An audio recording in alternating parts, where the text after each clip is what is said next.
NPN news కు స్వాగతం. వడ్డెర్లపై జరుగుతున్న దాడుల గురించి టీడీపీ వడ్డే సాధికార సమితి రాష్ట్ర కన్వీనర్ వడ్డే వెంకట్ మాట్లాడుతూ, రాష్ట్ర వ్యాప్తంగా ఎక్కడ చూసినా ప్రభుత్వ ఉద్యోగులపైన, ముఖ్యంగా మా ఒడ్డర్లపైన ప్రతి జిల్లాలోనూ, ప్రతి ఒక్క నియోజకవర్గంలోనూ నిత్యము దాడులు జరుగుతూనే ఉన్నాయి.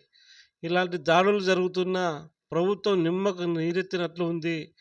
రానున్న రోజుల్లో తెలుగుదేశం పార్టీ అధికారంలోకి వస్తే బీసీల రక్షణ చట్టం అనేది తీసుకొచ్చి బీసీలకు న్యాయం చేస్తారనే విధంగా మేము తెలియజేస్తున్నాం.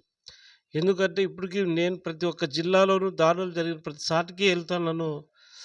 ఏదో ఒక చిన్న కారణంతో వాళ్ళపైన దాడులు, వాళ్ళ భూములు లాక్కోవడము, తర్వాత వాళ్ళ ఆస్తులు ధ్వంసం చేయడము, తర్వాత వాళ్ళను మానసికంగా, శారీరకంగా హింసించడము, ఇట్లా ఎన్నో రకాలు చేసినా కూడా ఏ పోలీస్ స్టేషన్లో కూడా పోయి న్యాయం జరగడం లేదు. ఇలాంటి న్యాయం జరగకపోక ఇంకా వాళ్ళపైనే రిటర్న్ కేసులు పెట్టి హింసిస్తున్నారు.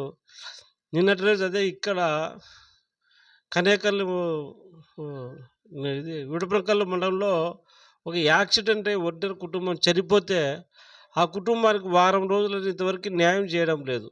వాళ్ళు పోయి అడిగితే వాళ్ళు పెద్దవాళ్ళు వాళ్ళతో మాట్లాడతామని ఒక కనీసం పోలీస్ వ్యవస్థ కూడా శవము 2 రోజులైనా కూడా వాళ్ళని తీనికోకుండా మాకు ఈ శవాన్ని తీసేకి అవకాశం ఏంటని అడిగిన దానికి రిటర్న్గా వాళ్ళపైన కేసులు పెడుతున్నారు.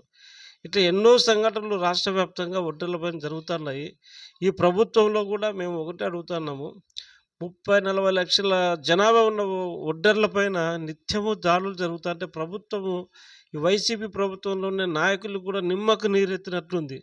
కాబట్టి దయచేసి మనకి ఈ ప్రభుత్వంలో ఒడ్డర్లకు రక్షణ లేదు. ఎక్కడ చూసినా దాడులు, దౌర్జన్యాలు, ఆస్తులు లాక్కోవడం జరుగుతుంది. దయచేసి అందరూ ఆలోచించండి. ఒకసారి మనకి ఈ 5 సంవత్సరాల్లో ఎన్ని సంఘటనలు జరిగినాయో ఒకసారి నెమరేసుకోండి.